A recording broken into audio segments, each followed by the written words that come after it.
The cafe session at the Rally Awards International Literature Festival, and a warm welcome to all the poets present here. And we are going to have this session in English because that's what the format of this session is like. I think there are other sessions happening in Hindi poetry and bilingual. So, Rally Awards is something we, of course, immensely look forward to every year. And the Poetry Cafe session also, I think it's their every time feature, although I am hosting it for the first time and curating it for the first time, and my big thanks to the Rally Awards organization for giving me this prestigious opportunity to host this beautiful and enlightening session. And before I begin this session and start introducing my stellar panel of poets one by one, I just want to say a few lines about poetry. So being a poet for past many years now, I'm of course a bit biased towards poetry. And I just want to talk about what I think makes poetry a special, unique genre. And I think radically different from other genres of creative writing, like fiction, short story, novel, or even non-fiction for that matter. I think the greatest strength of poetry lies in the fact that the kind of open-endedness and scope for experimentation and creativity that poetry offers, it is not offered by any other genre. If you ask 10 different poets to tell you about कि एक अच्छी कविता लिखने के, एक अच्छी poem लिखने के 10 rules क्या हैं, तो वो आपको नहीं बता पाएंगे. You will get different answers from each of them. That's because poetry is a very open-ended genre, and I think the beauty of poetry is it gives space to everybody to express their creativity, irrespective of your educational background, or irrespective of whether you've studied literature or not.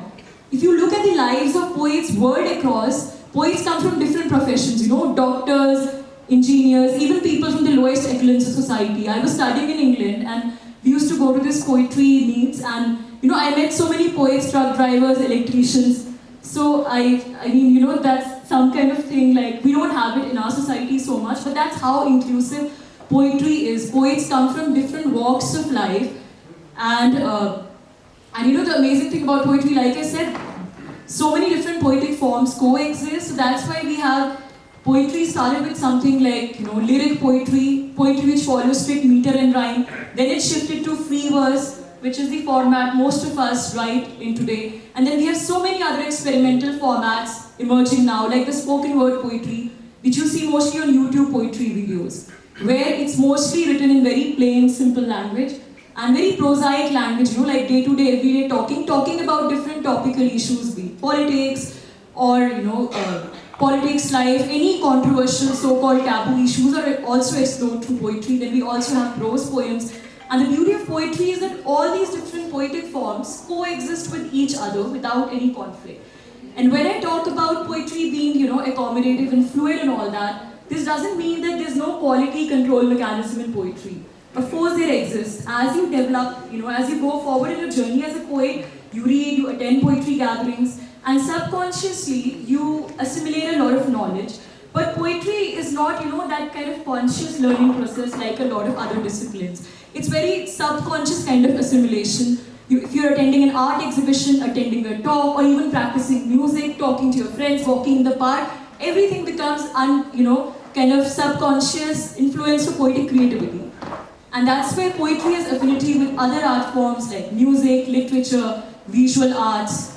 And talking about poetry performance, in our Indian culture, performance has been always an integral aspect of many poetry traditions. We have the tradition of Urdu poetry, for example, Sher-o-Shairi, the Ghazal tradition, which happens in mushairas. Now, in those gatherings, nobody has a piece of paper and nobody reads from a script. They improvise as they go along, They listen to each other, they improvise, they invent words on the spot. It's very spontaneous, and it's amazing because the audience is also a participant in that poetic recitation process. This thing of reciting from on the paper, it's a very, very European thing. But, and apart from that, in our culture, we have so many different, traditional formats where music, poetry, dance, everything is combined.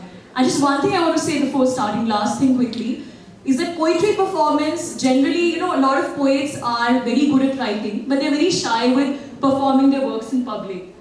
So I would say that even if, you do not consider yourself as a performer, if you want to become a poet, even a published poet, you have to leave no opportunity you know, where you can perform your poetry on stage in front of people. Because let me tell you, a performance is something which is, you know, for everybody, whether you consider yourself a performer or not. On that note, let me begin the session, and let's have a huge round of applause for all our poets.